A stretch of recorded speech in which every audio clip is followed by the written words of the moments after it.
Hey guys, welcome to my channel. My name is Morgan and I'm here to share with you my love of all things DIY and home decor with as little money as possible. So my baby sister Autumn is moving into her very first dorm room in just a few days. I think I'm more excited than she is about her moving because she's actually moving into the same apartments that I lived in when I went to college, and I just had the best time there.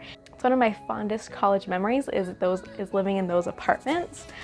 So I'm so excited for her. So it's a lot of firsts for her. First time at college, first time moving out of my parents' house, first time living kind of on her own. She's gonna have 3 other roommates. So it's not technically a dorm room, it's more of an apartment. I know my sister's feeling a little bit anxious, a little bit nervous about moving out and being on her own. I just really wanted to help her out and make her apartment / dorm room a place where she could really be happy living there, a place that she actually wants to be in and feel at home in, and hopefully get her a little bit more excited about moving out. So I asked her if I could decorate her room for her, and she said yes. I'm not gonna touch the living room or the kitchen or the bathroom or anything because that's a shared space with her other roommates and we don't really know them or what they like or anything like that. So we're just gonna leave that alone and just do her half of the room.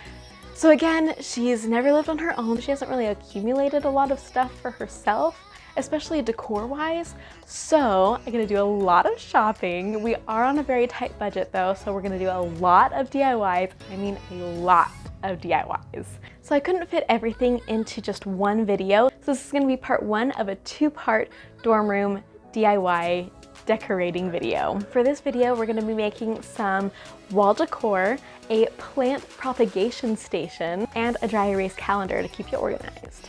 Now these DIYs are for Autumn's dorm room, but really they'd look good in anyone's home, in maybe an office or literally just anywhere because it's really just decorations.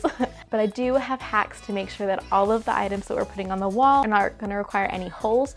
So if you are living in a dorm room, or if you're renting an apartment, if you just don't want to put a lot of holes in your wall, then I have some tips and tricks for you guys.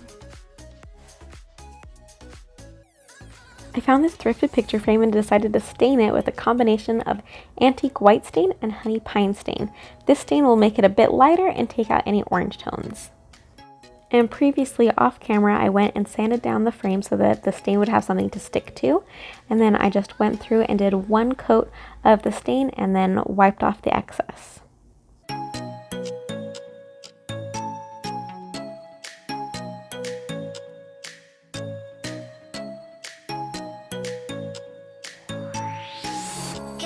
I used a pencil to draw an outline of a calendar on a piece of watercolor paper.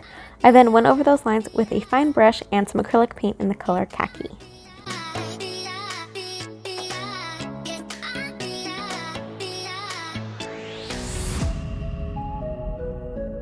At the top of my grid, I wrote out the first letters of the days of the week with a pencil and then took that same acrylic paint and painted over those letters.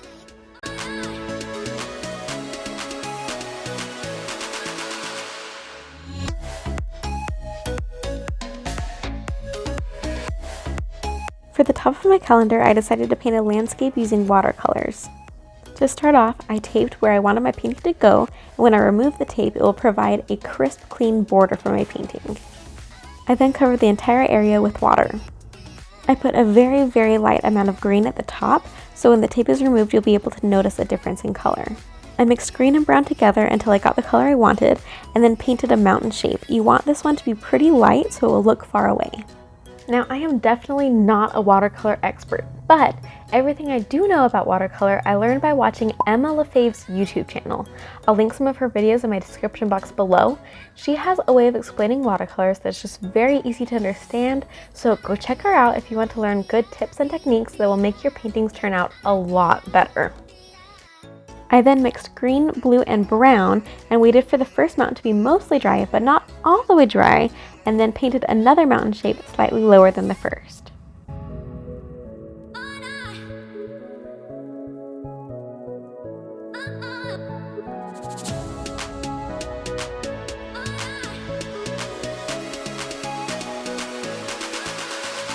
Once that was dry, I went in with a mix of green and brown to make a third mountain.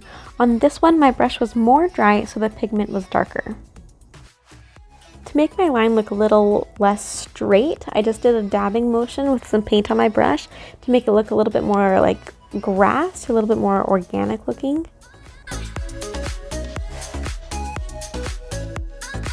I then started adding trees by doing a zigzag pattern.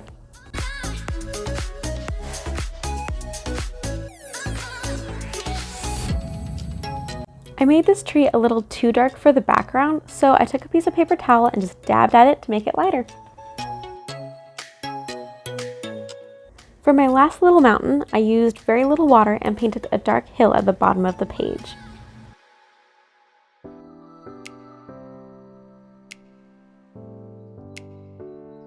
I then continued to paint trees just randomly where I thought they would look good. The darker the tree, the closer it's going to look.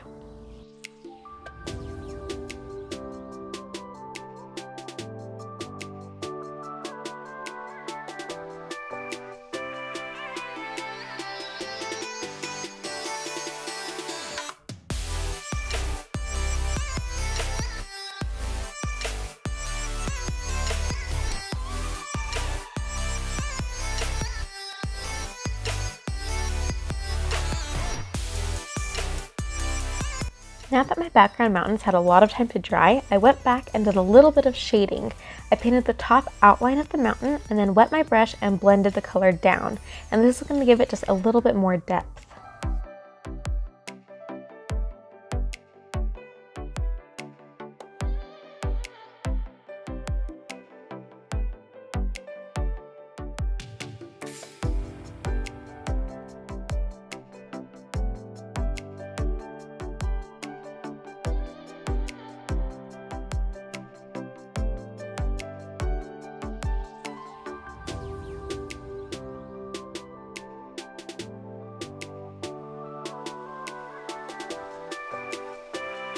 And then once my painting was completely dry, I took off the tape.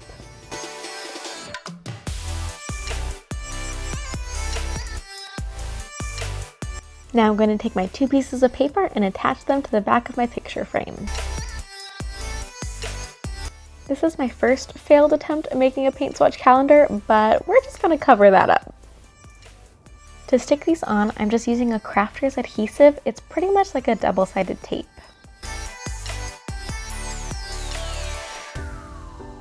Then I put it in the picture frame and flipped it over. And you can use an expo marker to write right on the glass, and it's actually very easy to remove.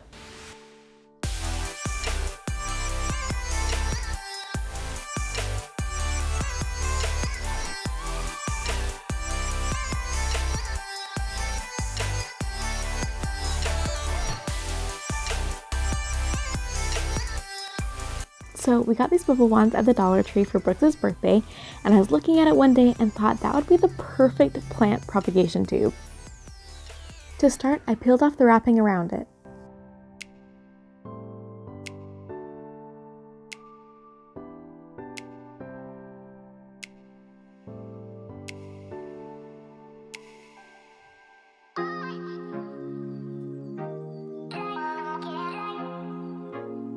I then used a box cutter to cut it to the height that I wanted it at.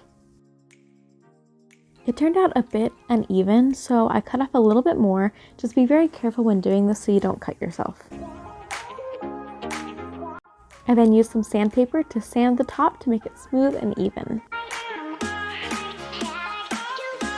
I found these cute little shelves at Target in the Target dollar spot. They were only $3. They didn't originally have a hole in them. My dad was super amazing and drilled a hole in them for me. Unfortunately, I didn't get that on video, but he used a 1-inch wood drill bit to make the holes. The holes are a bit bigger than the tubes are, so I took some raffia ribbon and wrapped it around the tube to prevent it from falling through. And I just used hot glue and wrapped the raffia around enough times to prevent the tube from falling through the hole.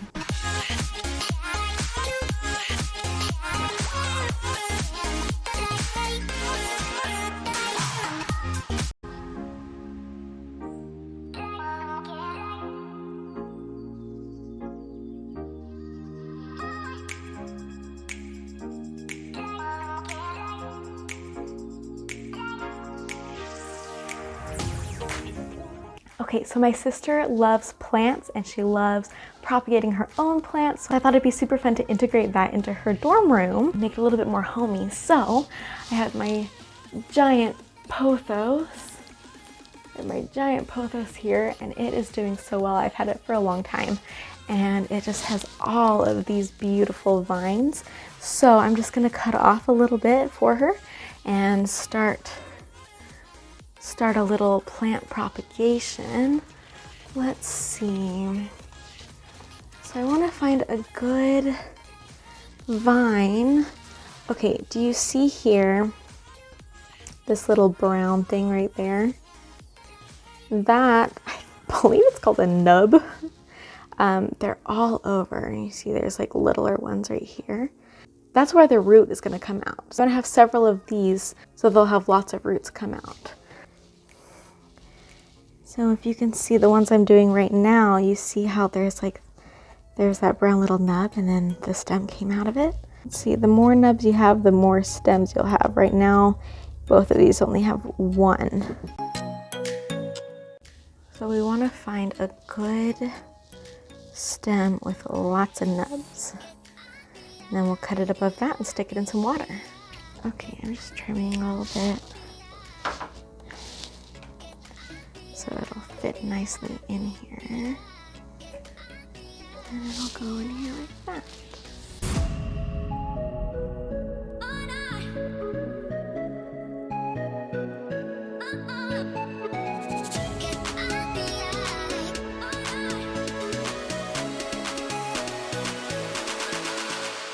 For this watercolor, I'm starting out with a dry piece of paper, unlike last time where we wet the entire paper before painting.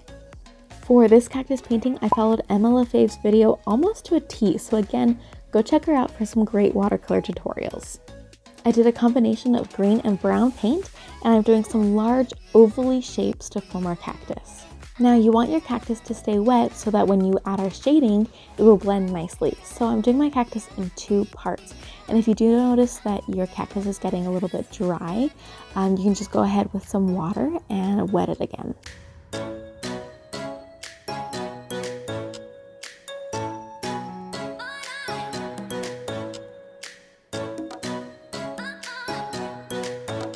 Once I had about half of my cactus painted, I went through with a drier brush and added some dark green to the left side of all my cactus ovals.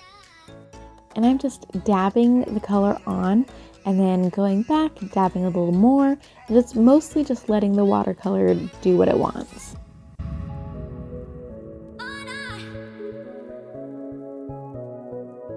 Before I add more color to the other side of the cactus, I'm just re-wetting that side to make sure the color will blend well.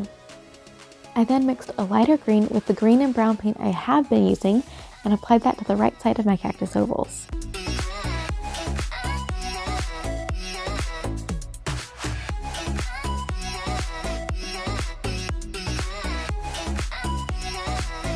Once that was done, I started on the second half of the cactus.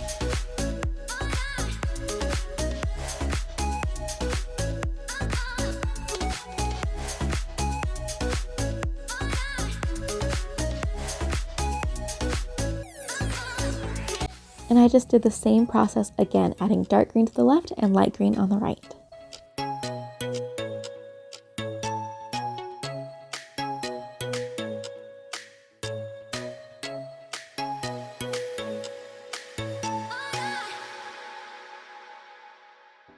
I actually added too much water and too much paint, and I wasn't liking how it was looking, so I just took a piece of paper towel and dabbed it on the spots I didn't like.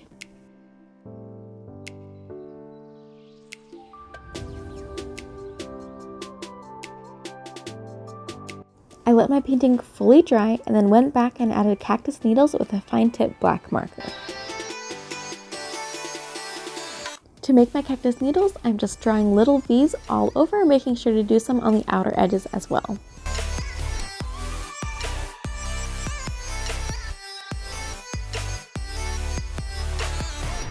So I was trying to decide what frame I wanted to go with, and I ended up using this magnetic frame, but my paper didn't quite meet the edges of it, so I decided to put this canvas underneath my art so it would fit in the frame. This canvas actually has a very subtle textured painting on it that I did a while ago with some joint compound, but I ended up not liking it. However, I think it works perfectly as a background for my watercolor.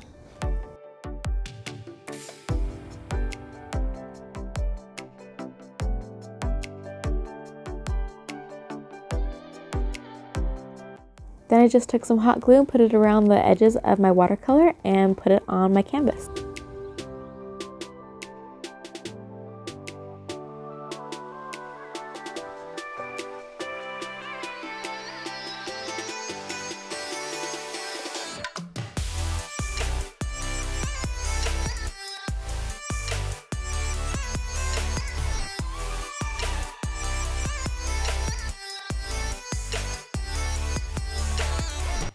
I actually really wanted to use the other frame as well, so I painted another cactus off camera to fill the frame. But my watercolor paper was just a bit too small for the frame, so I made a backing out of 2 cardstock pieces of paper, which I hot glued to the back of the frame. And in case you're wondering, this frame is actually what my previous canvas was stapled to. Almost all art canvases are stapled to a frame like this. And once the back was glued on, I flipped the frame over and hot glued my painting to the front side of my backing.